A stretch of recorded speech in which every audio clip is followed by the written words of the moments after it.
Welcome back to the Restorooster OHV channel.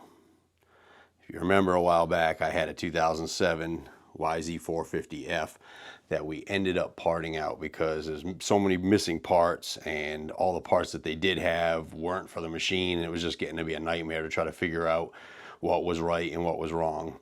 We ended up parting it out. Like I said, I got a chance to redeem myself here. This is a 2007 YZ450F. It's locked up, and not only is it locked up, there's pieces of the connecting rod sticking through the case. So I don't know if the cylinder is going to be okay.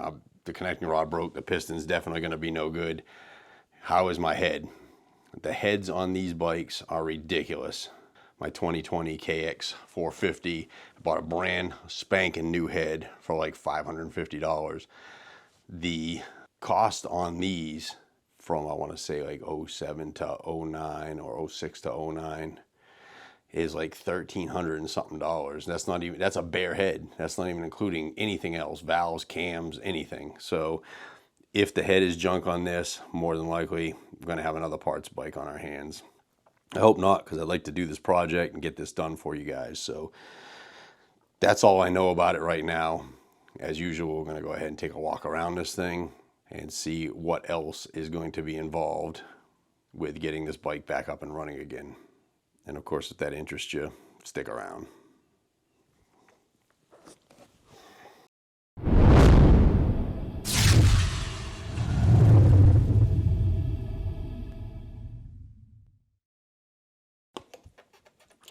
So no wheel bearing issues, very unusual.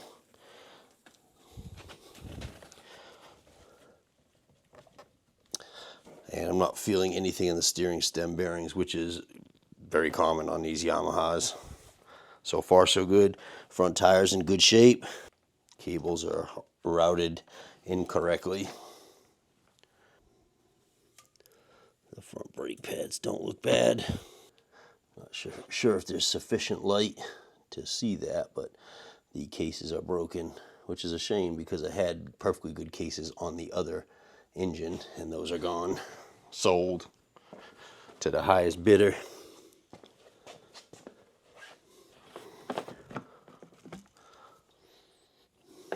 Gas doesn't smell bad. Worn out ASV levers. Chain's got a little rust, but it's not terrible. A little bit of play in the rear wheel bearings. Stock exhaust. Rear tires in good shape. Rear brakes look good.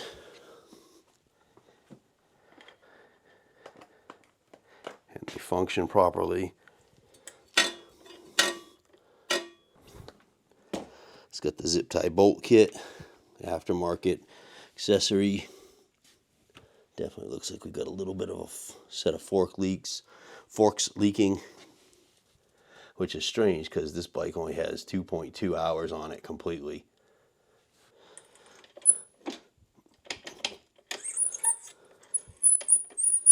So the engine did roll a little bit. All right, so y'all know what needs to be done. We got to get this bike stripped apart and get this engine out, up on the bench, see what's salvageable. Fingers crossed. Let's get going on that.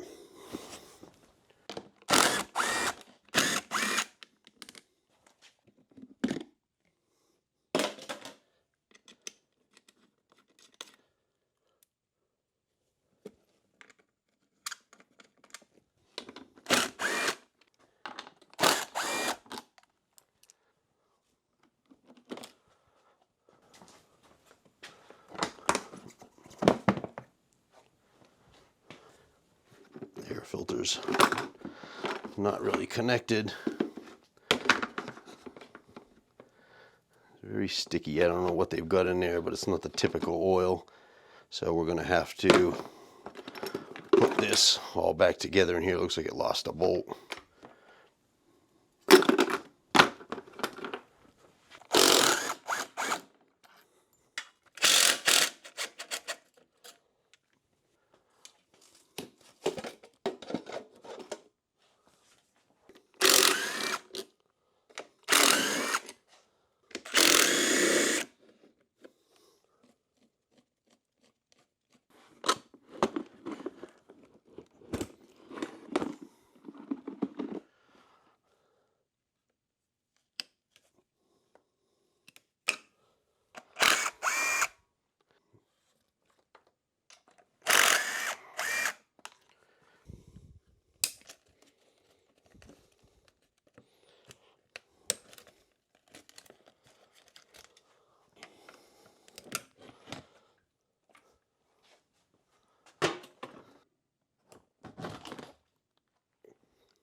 All right, so before I drop this shock and get the swing arm bolt disconnected, I'm going to do something that's absolutely unprecedented for me.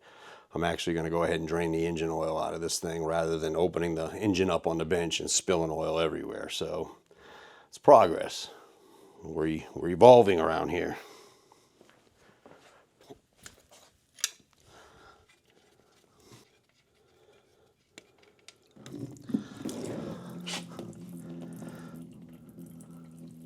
What do you think of that? Thin green oil.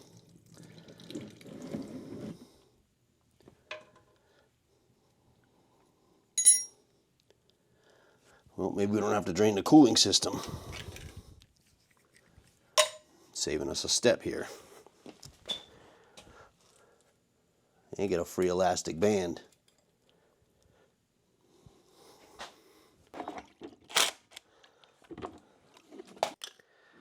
Yeah, just a couple drops.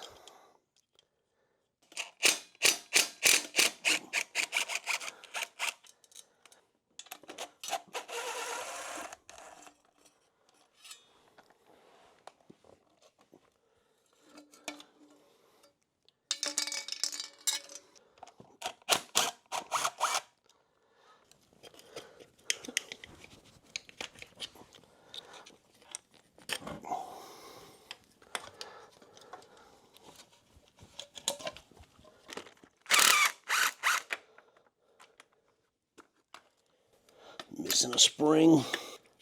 Somebody's definitely been in here. There's a lot of grease.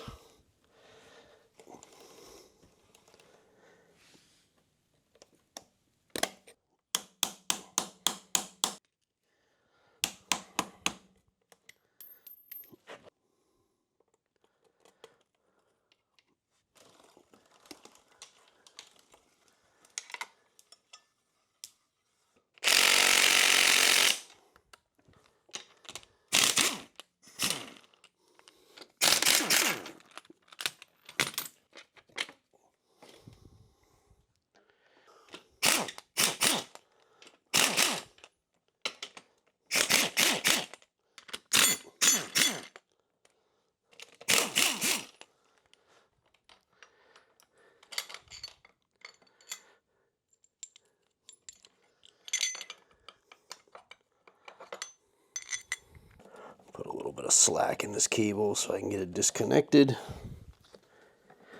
It's always easier to pull your carburetor and hot start cable all together.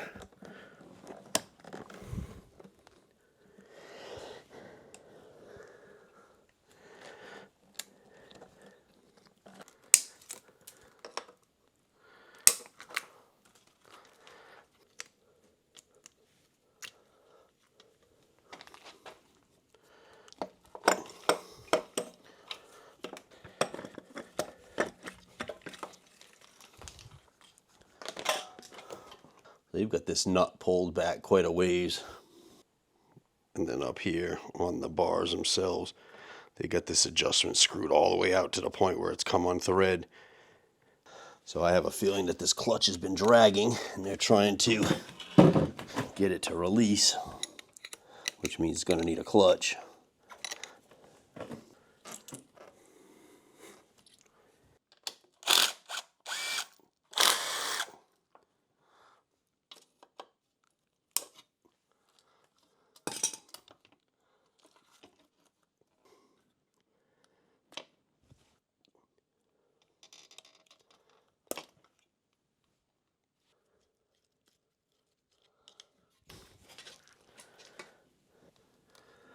You can sure get a much better look now. And this is the main bolt that goes through for the motor mount, so we're going to have to cut this to get this out.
Right, let's get a closer look at our damage here.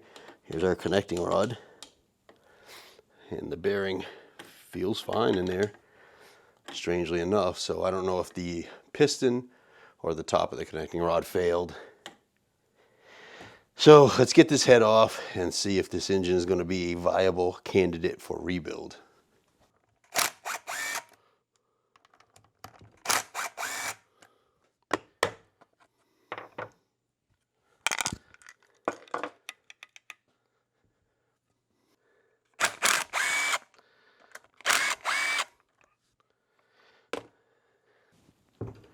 Oh, that's really tight still.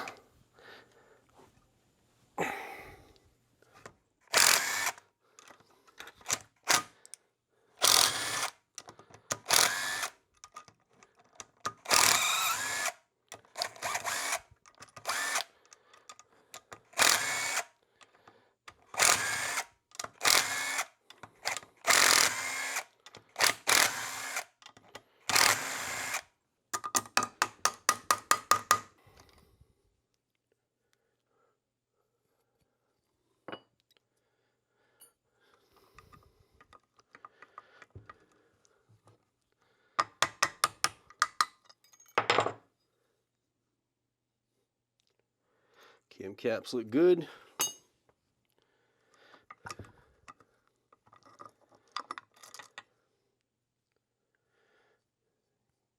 Cams themselves look real good. Bearings spin free. Auto decomp working properly.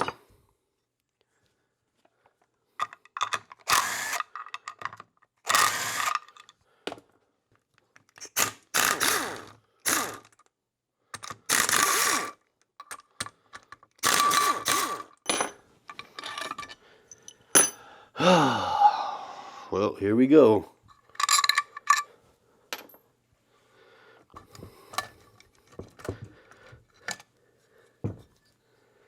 Oh, what great news. This head is perfectly fine.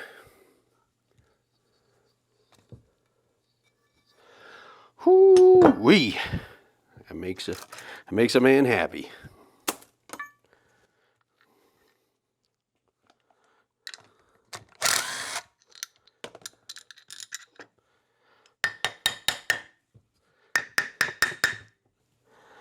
It's pretty jammed in right there.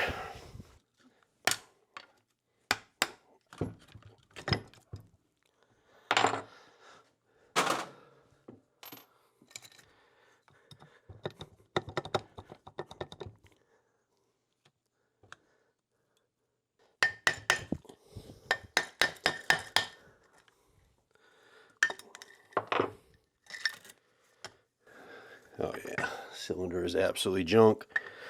Piston is absolutely junk. It looks like somebody just put a brand new piston in there.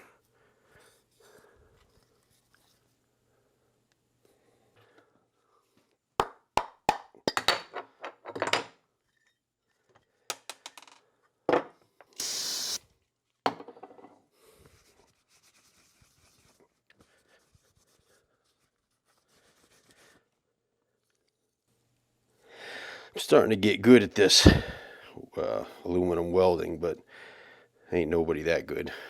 YZ450 piston. YZ450 piston failed.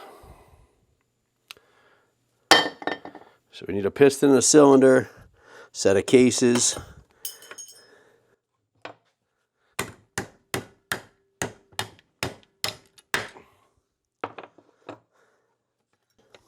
Let me get the rest of this apart. I'm going to get this connecting rod out. I don't know if that looks like that's been replaced too. So let's get these cases split, get this connecting rod out and the crankshaft out. Make sure the crankshaft is going to be rebuildable, and we'll go from there.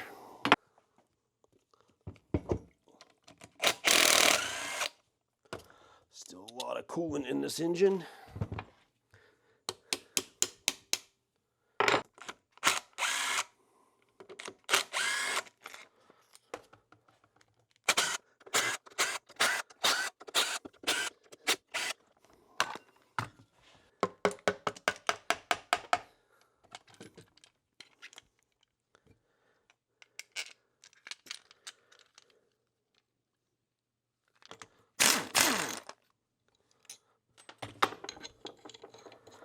if you plan on reusing your crankshaft, always use something to protect the threads. Seems like a no-brainer.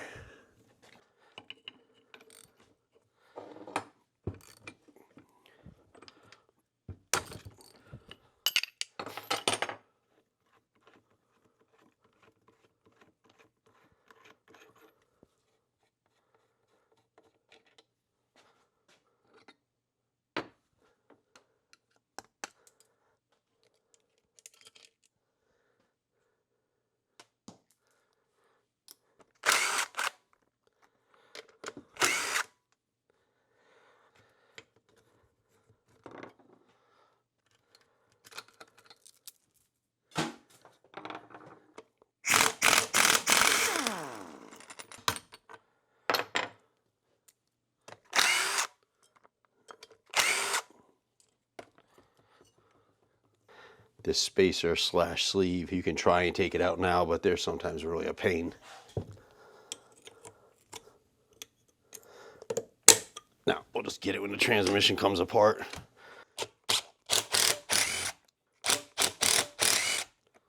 The neutral switch here is supposed to have a spring and a pin, and whoever put this back together did not put the spring or the pin in. That's going to cause problems with the idle and things of that nature.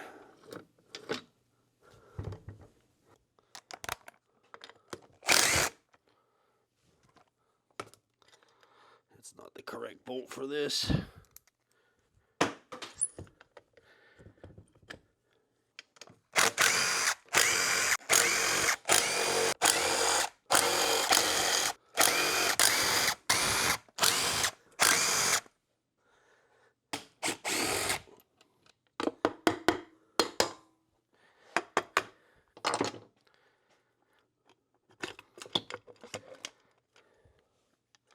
Ooh, motor's clean.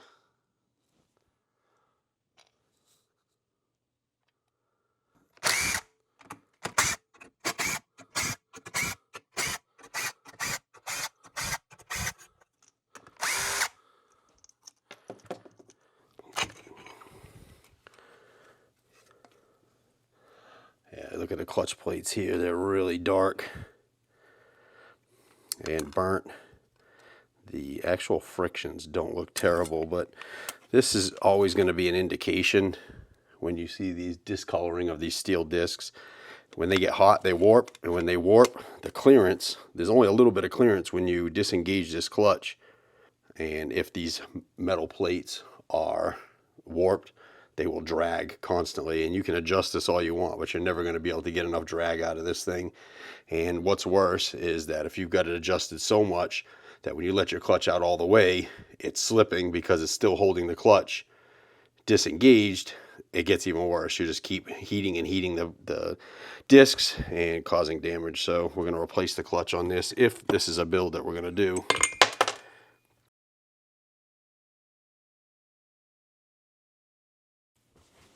And this has been apart, and nobody bent the tabs back over to lock the inner pressure plate in.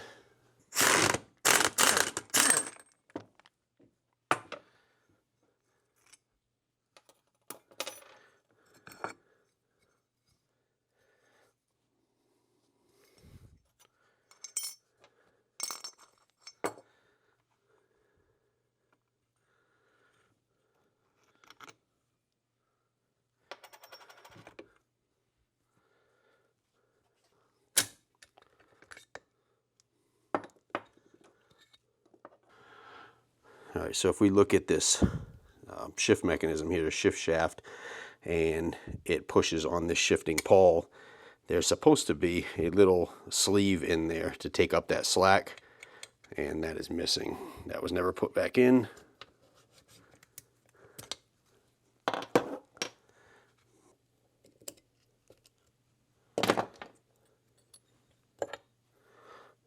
There's a little washer on top of that.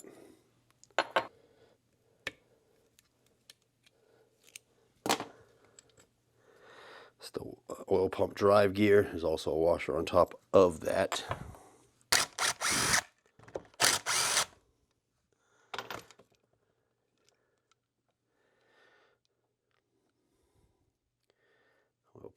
look too bad.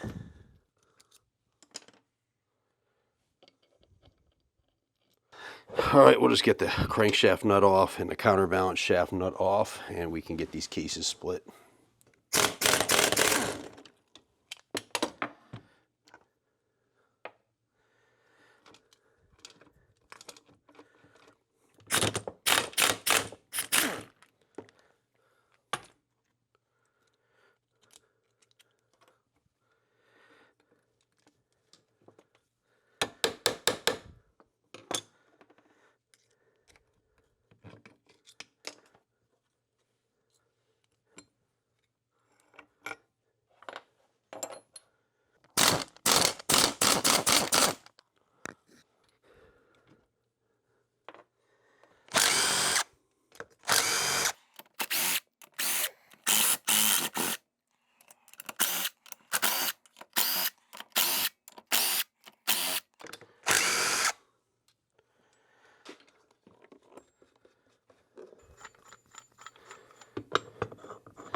Gonna use our case splitting tool.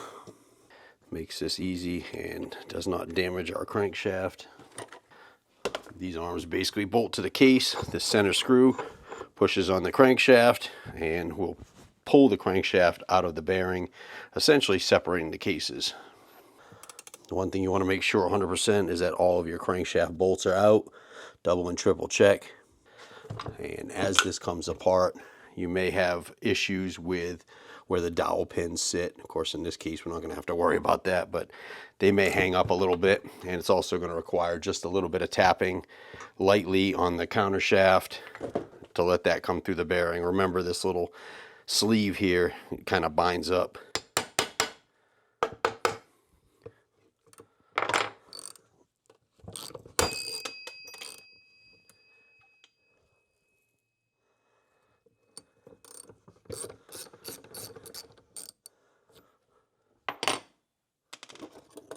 Screw in there.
Now we got the sleeve off since this is separated enough.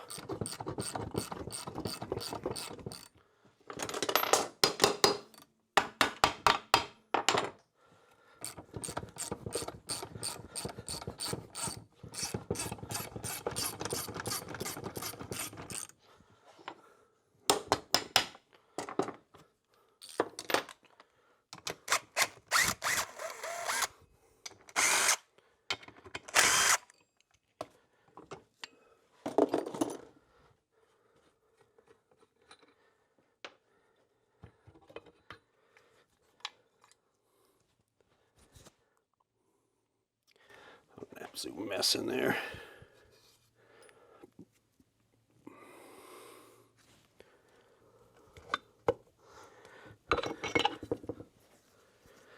So here's our crankshaft. Yeah, got ourselves a nice Wiseco connecting rod somebody put in there. So I don't know what failed first, the chicken or the egg.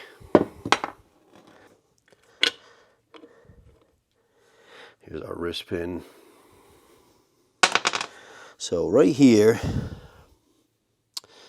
there is a washer or an O-ring, and there's supposed to be a sleeve, sort of like one of these dowel pins in there. That's missing. And that's what feeds oil up to some of this stuff, so that kind of makes sense. I don't know if this counterbalance shaft is damaged. Again, this is something we'll have to chuck up in our lathe and see if it's any good. If not, I'm pretty sure I have one from the other one lying around. So it's supposed to have a sleeve similar to this. And this looks alright, just needs to be cleaned.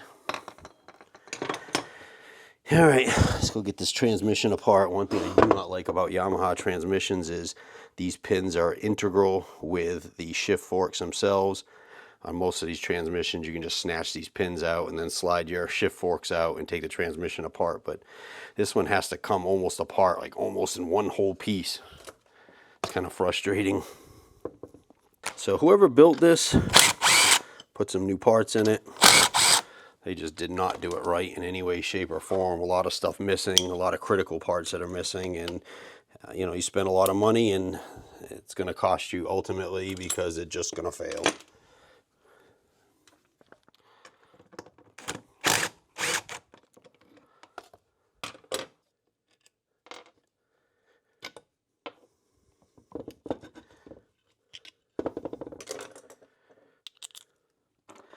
Taking this off will allow the shift drum to come out of this bearing and also allow the entire transmission to be taken out.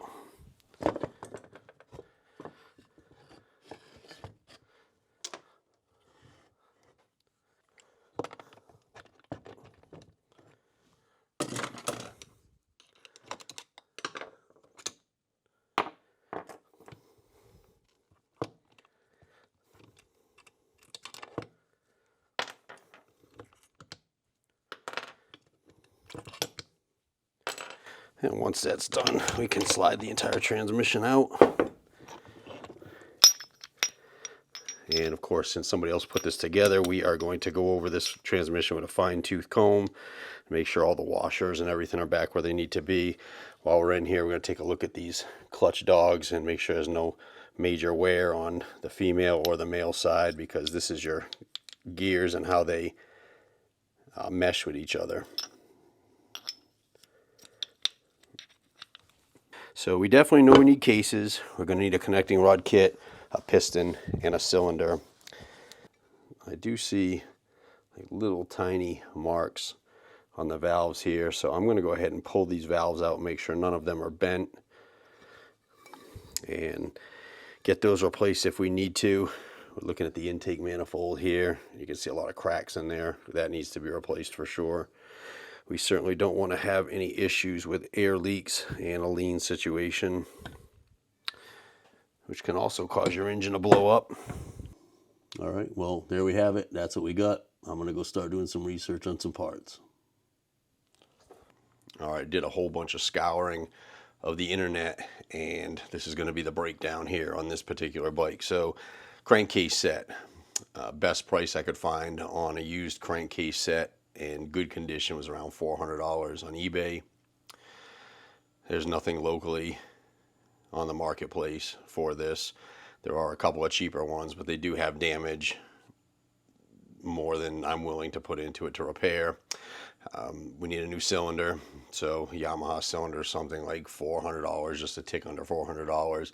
I can get a Tusk cylinder for around $170.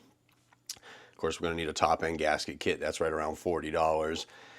Oil seal kit for the entire engine, about 13 bucks.